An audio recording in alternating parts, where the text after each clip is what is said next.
সুমন হত্যাকে কেন্দ্র করে নরসিংদীর রায়পুরায় দুই পক্ষের রক্তক্ষয়ী সংঘর্ষে 5 জন আহত। অস্ত্র হাতে হামলাকারীর ছবি ভাইরাল। নরসিংদীর রায়পুরায় সুমন হত্যাকে কেন্দ্র করে সুমন সমর্থক বাসেত মেম্বারের হামলায় প্রতিপক্ষ আবিদ হাসান রুবেলের 5 সমর্থক গুরুতর আহত হয়েছে বলে জানা গেছে।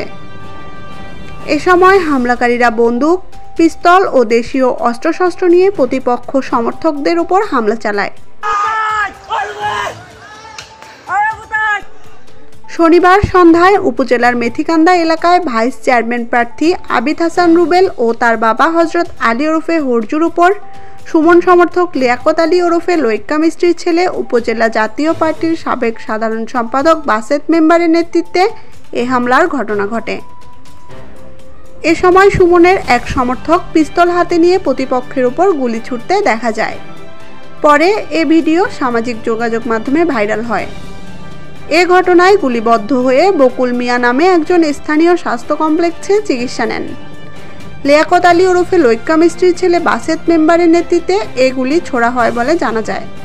মুহূর্তে গুলি ও ককটেলের বিস্ফোরণের ফলে পুরো এলাকা কম্পিত হয়ে ওঠে।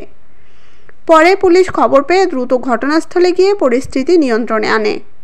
সংঘাত এড়াতে এলাকায় অতিরিক্ত পুলিশ মোতায়েন রয়েছে। আবিদা নাজমিন, দৈনিক সমাচার।